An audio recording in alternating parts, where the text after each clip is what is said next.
the Johnson Wax program with Fibber McGee and Molly.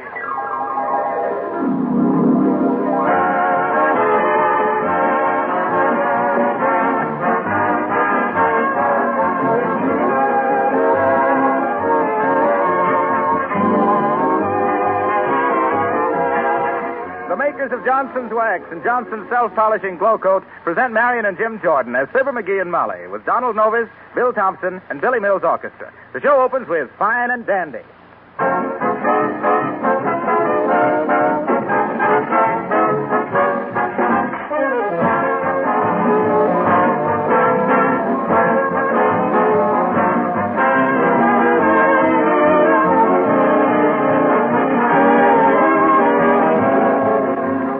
Haven't you often noticed how important floors are to the appearance of a home?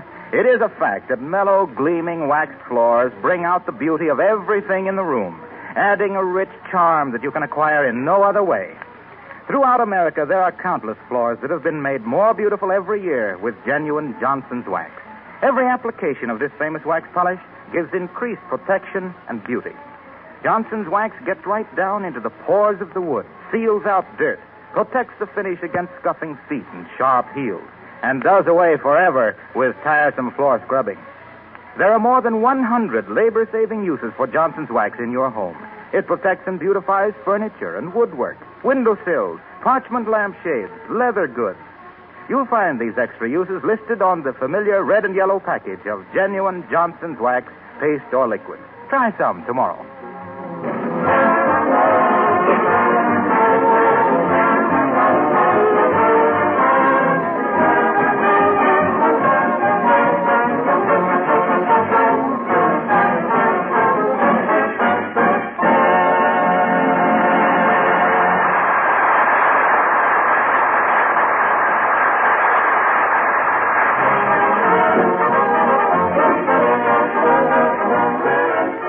When the frost is on the pumpkin and the fodder's in the shock, when the squirrels are hiding peanuts under every log and rock, when mince fire returns to menus and the stores dust off the holly, here's autumn, here's October, and here's F. McGee and Molly.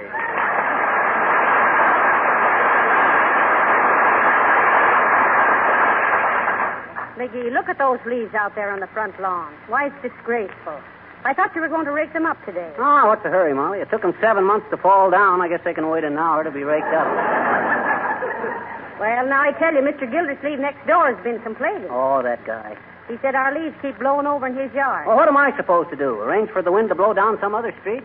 Shucks, I can't control Well, the the wind. fact remains, McGee, you promised to rake up those leaves today. Can't do it, Molly. Not today. Why not? The rake's busted. Who busted it? Oh, well, it ain't exactly busted. Matter of fact, I used the handle to put up a trapeze in the garage. And you know what, Molly? I chinned myself 9 times this morning. Oh. Without taking my hand. Well, if you think you're going to chin yourself out of raking up those leaves, you're better. Come in. Listen, Mrs. McGee. Yes? Did you read The Grapes of Wrath? What if we did, Bud? Who are you? Oh, just one of the bunch. Wow!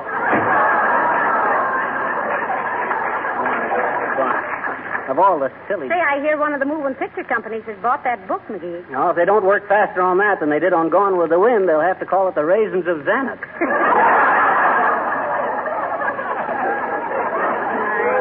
Well, we're off the subject again, dearie. What subject? Breaking up the leaves. Oh, that's okay. I was tired of it anyway. McGee, I believe you're just plain lazy. Oh, you wrong me, Mrs. McGee. Physical activity in itself ain't important. Oh, it isn't? Why, no. A rooster can strut around flapping his wings and crowing, but it's the quiet little hen sitting around all day who really produces. Well, now, if you can sit there and hatch out some way to get those leaves raked up without a hole. Come in. Oh, it's Mr. Gildersleeve. Oh, hi, Gil. What can I do for you? You can keep your old dead leaves on your own front lawn, McGee. That's what you can do for me. Oh, is that so? What do you want me to do, run out and lay a paperweight on every leaf? Don't be ridiculous. I realize you can't keep the leaves from falling off the tree. Oh, you admit that? Yes, I do. Oh, you do? Yes, I do. Oh, gentlemen. I don't think it's worth quarreling about. Well, I do, Mrs. McGee. So do I, Molly. Come on, Gildersleeve, let's quarrel. All right. Now, look here, McGee. Why don't you do as the rest of the homeowners in this block do? Huh? Keep your lawn raked up. Every time I clean my lawn, the next morning I find your leaves have blown it over it again. Well, so what? Am I a truant officer for dead leaves? A traffic cop for tired foliage? That's not the point, McGee. Furthermore, I don't like your attitude. Oh, you don't? And how would you describe my attitude? Sitting down generally. I think your attitude is definitely antagonistic. Oh, you're too fussy, Gildersleeve. Yes, I am fussy. Well? I take a great deal of pride in the appearance of my property, McGee. Well, I can understand that, but do we complain because your lilac bushes smell up the whole neighborhood? No. You mind your yard and we'll mind our yard. Well, why don't you then? Well, I like leaves flying around loose, that's why. It's more informal.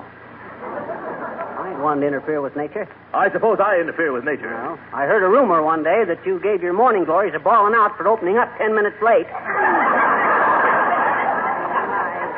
Please, gentlemen, please. This is no way for good neighbors to talk. Ah, we ain't good neighbors. We're enemies. Ain't we, Gildersleeve? Yes, we are. You betcha. The best of enemies.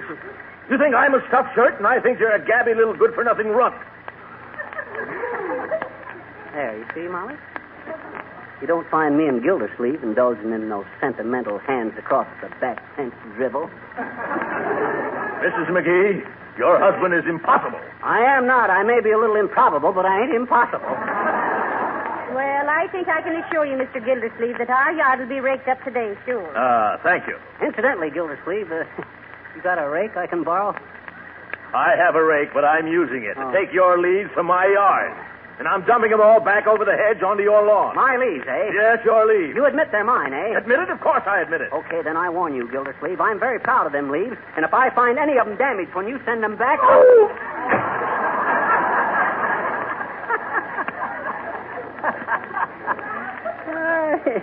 You know, I kind of like that guy, Molly. I'm sorry I didn't get to know him sooner. Think of the swell arguments we've missed. Say, aren't you ashamed, dearie? Huh? You should try and keep on good terms with your neighbors. You don't get far without friends, you know. Well, you don't have much excitement without enemies either. But maybe you're right. I'll call up Mrs. Uppington and see if she's got a rake I can borrow. Hand me the phone. Here. Thanks. Hello, operator. Give me Wistful Vista 670... Oh, is that you, Mert? Fibber McGee. Give me Mrs. Uppington. Oh, the line's busy, eh? Well, how's everything, Mert? Oh, no. Huh? Who? Your sister, eh? Got pinched, eh? Heavenly good. What's that, Mert? Oh, she was bound to get caught sooner or later. Did you get her out? Huh? Oh, I see. No, I won't say anything about it. Okay, Mert.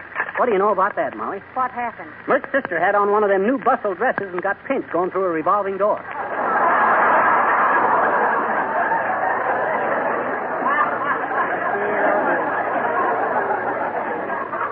Well, this isn't getting the leaves raked up. Huh? Oh, yeah, the leaves. Well, I'll run over to Uppington's and borrow a rake. I'll be right back, Molly. I better go with you. Why, Molly, do you think I'd try to evade raking up them leaves? Don't you trust me? Oh, yes, I guess I do, dearie. Well, you better come anyway. I don't trust myself. Let's go.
all fall, and I will be raking, all fall.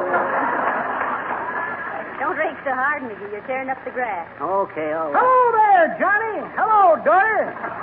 How you fixed for cider? Only 60 cents a gallon. Nothing like it to liven you up at a Halloween party. Matter of fact, there's nothing like it to liven you up. In other words, there's nothing like it. No, thank you, Mr. Oldtimer. I don't believe we want any. Hey! She says we don't want any old-timer. Besides, I swore off that stuff. Not only sneaks up on you, it follows you around for 4 days. That's pretty good, Johnny. But that ain't the way I heard it. The way I heard it, one feller says to t'other feller, says, have you seen them new automobiles with a bed built in the back seat? Have I, says t'other feller. I ain't only seen them, I just got my wife a job as chambermaid in the parking lot. Well, sorry you don't want any cider, kid. It's good for what ails you.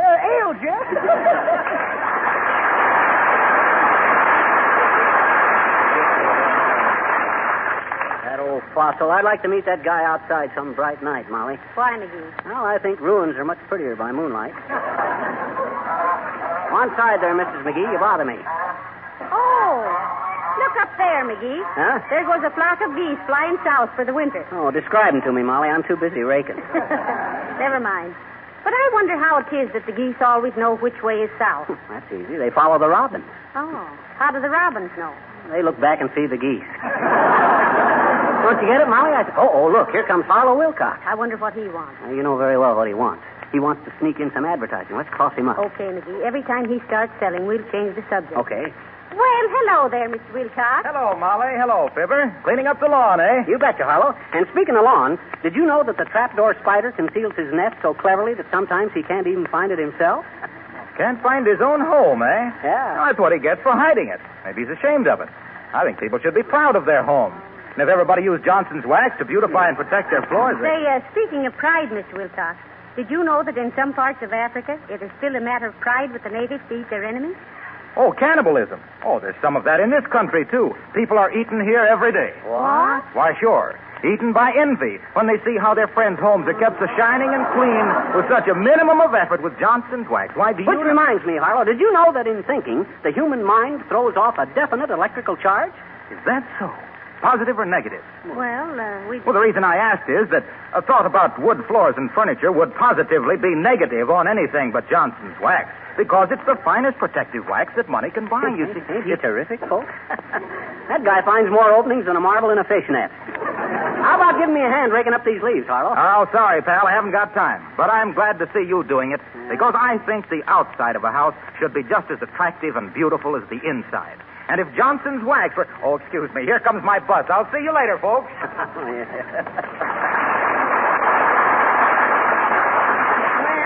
I wish you were as interested in your work as he is in his, McGee. Any guy with that much faith in his product ought to be testing parachutes.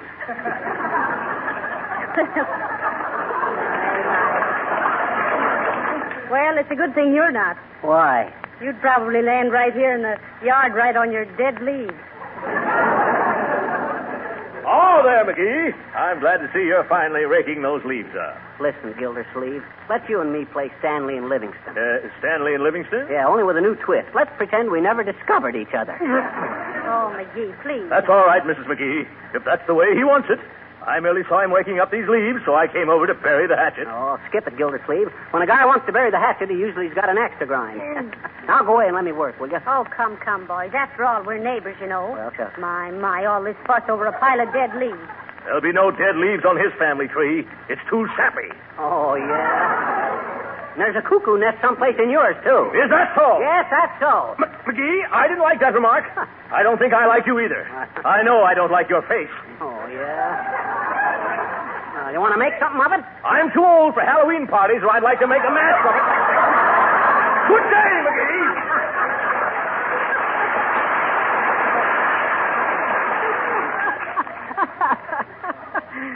That guy kills me, Mark.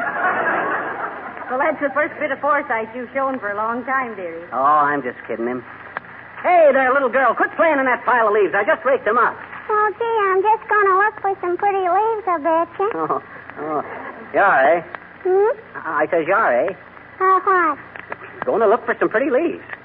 Gee, that's a dandy idea. I guess I will, too. Well, you were the... Oh, I get it.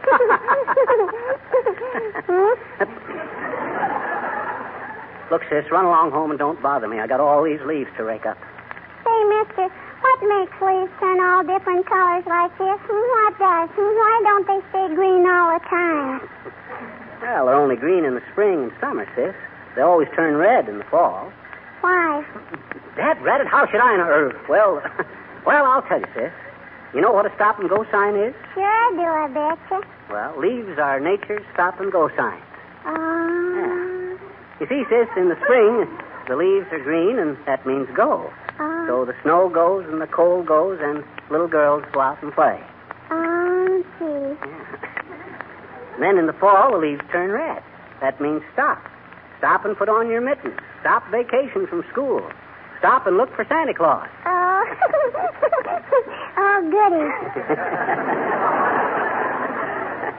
You get the idea, sis? No.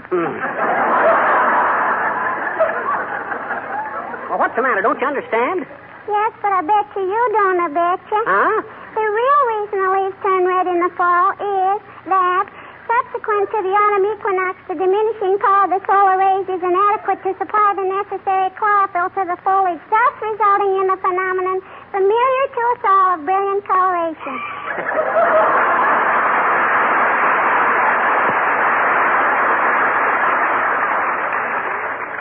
So don't give me any of that malarkey about stop and go like.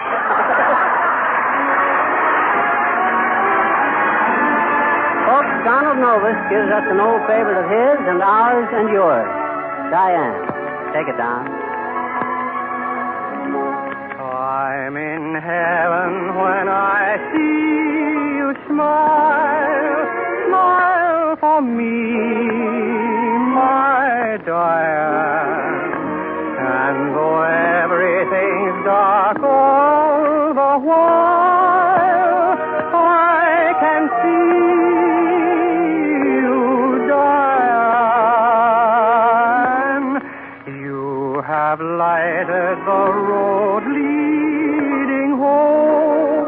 Pray for me when you can, and wherever my darling I roam, smile for me, my Diane.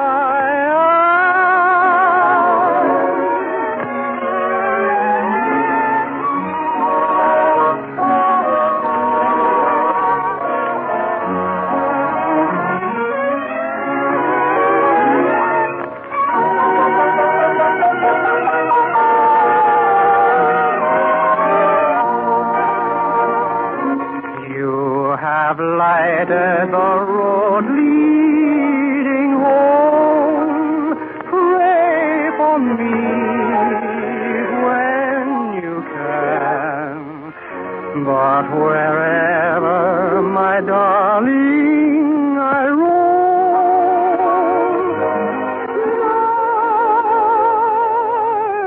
smile for me.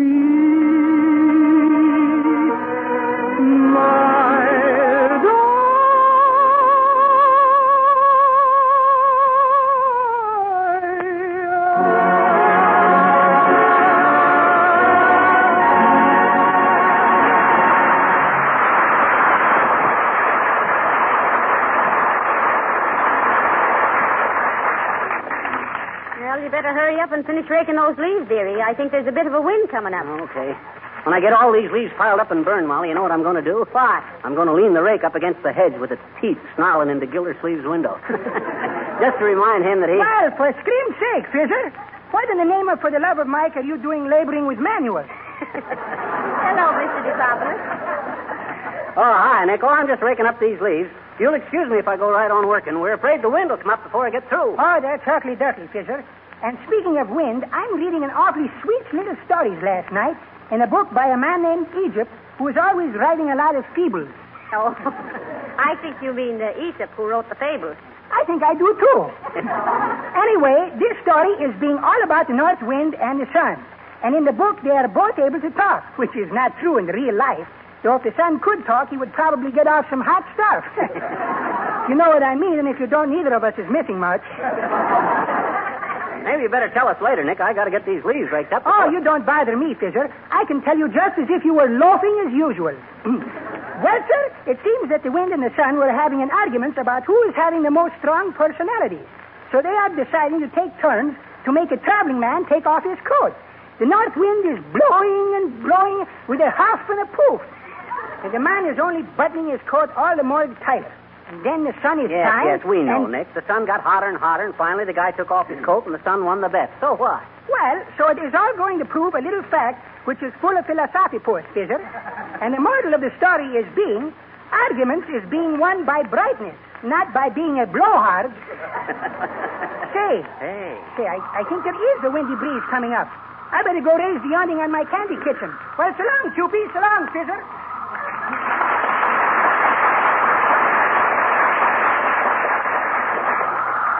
Heavenly days, McGee. The wind is getting stronger. Dad, it ain't that just my luck? And here I am on my last pile of leaves. Oh, dear, there they go, McGee. I'm going to run in the house and close the window. You better hurry, Molly. It looks like a hurricane. Hey, get that car.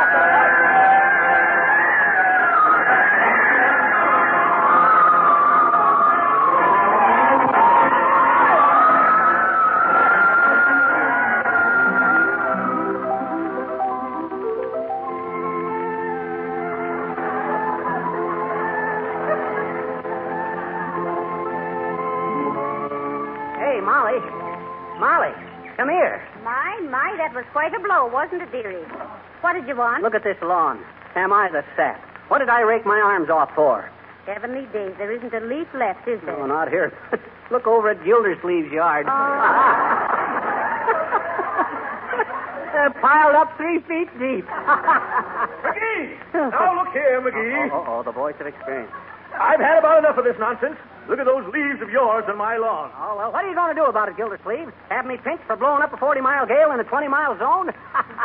Don't be ridiculous.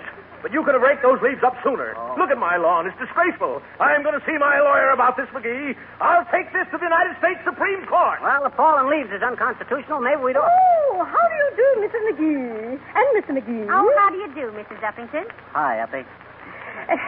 Nay, that was quite a storm we had, wasn't it? Almost a typhoon. Food. Pardon me? Typhoon, Mrs. Uppington. Typhoon. Yes, a tycoon is a big businessman. Like me. Oh, yes, of course. Well, I suppose one big bag of wind is just the same. Yes, very good. Oh, pardon me, Mrs. Leffingwell, how rude of me. Mrs. McGee, may I present Mrs. Leffingwell? How do you do? How do you do, I'm sure. And Mr. McGee, Mrs. Leffingwell. How do you do? How do you do? And Mrs. Uppington, this is Mr. Gildersleeve. Oh, how do you do? How do you do? Mrs. Leffingwell, Mr. Gildersleeve. How do you do? How do you do? It's a pretty how do you do, ain't it, folks? You say your name is Leffingwell, sis? Yes, Mrs. Wentworth Leffingwell. Oh, well, it's nice to know you, Lefty. You a pal of Uppy's? Well, you might say so, Mr. McGee. I'm working with Mrs. Uppington on a committee. Oh, how cozy. Now, won't you ladies come in and have a cup of coffee? Oh, thank you, no, Mrs. McGee. Some other time, Mrs. McGee. I will, Mrs. McGee. She didn't ask you, Gildersleeve. Nice of you to ask us, Mr. McGee, but really, this is more or less in the nature of a business call. Oh, okay, Uppy. Here's your rake. I'd have brung it back if you'd have waited. Oh, I was not referring to the rake, Mr. McGee. Mrs. Leffingwell and I are on the Better Homes and Gardens Committee of the Ladies' Club. Oh, yes, the ladies' club. I believe my wife has spoken about Quiet, Gildersleeve. Quiet. Better Homes and Gardens, eh, Uppy? Well, if it's advice you're looking for, you come to the right place. I always was quite a hand with trees and flowers. And leaves. Yes, sir, I mind one time years ago I had me one of the finest prune orchards in the country. Oh, not really. Fancy that. Yeah, fancy prunes, too. My prunes were so big they whipped every other grower at the state fair. Prune Whip McGee, I was known as in them days. Prune Whip McGee, the pinnacle of perfection as a producer of prunes, peaches, pears, and pomegranates. proudly picking, packing, and purveying them to persnickety people who are pleased as punch to pay a pretty penny to possess such priceless packages of palatable products, and personally publicized as the premier paragon of the planner's profession from the pleasant parks of old Peoria to the... Pardon me, girls, does all this bore you?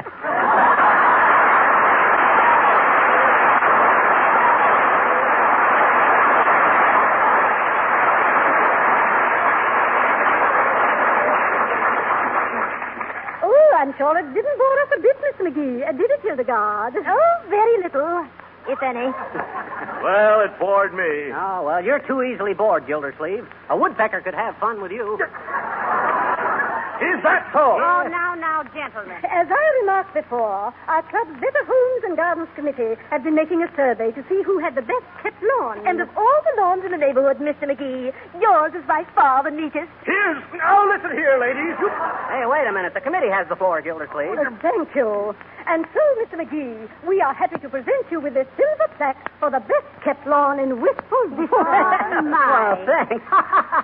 Will you have your coffee now, Mr. Gildersleeve?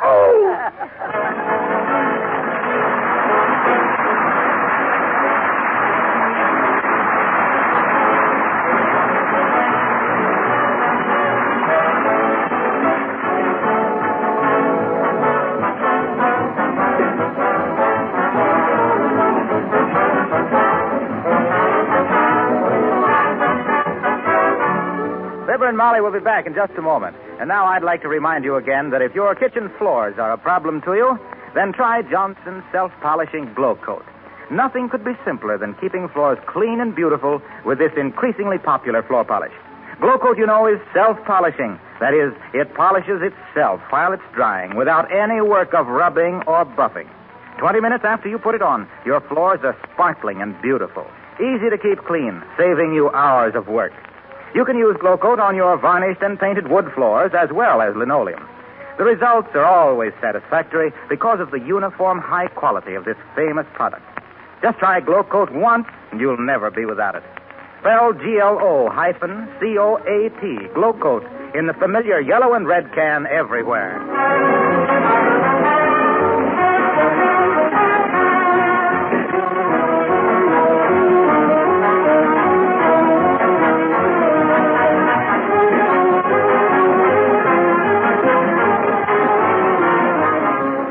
Hey, Molly, did you see that invitation we got to the NBC Halloween party? No, I didn't. Who's going to be there? Oh, everybody.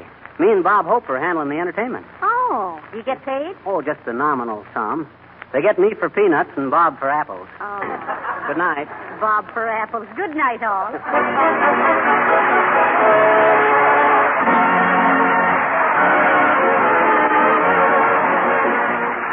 This is Harlow Wilcox, speaking for the makers of Johnson's Wax and Johnson's Self-Polishing Glow Coat, Racine, Wisconsin, inviting you all to be with us again next week at this same time. Good night.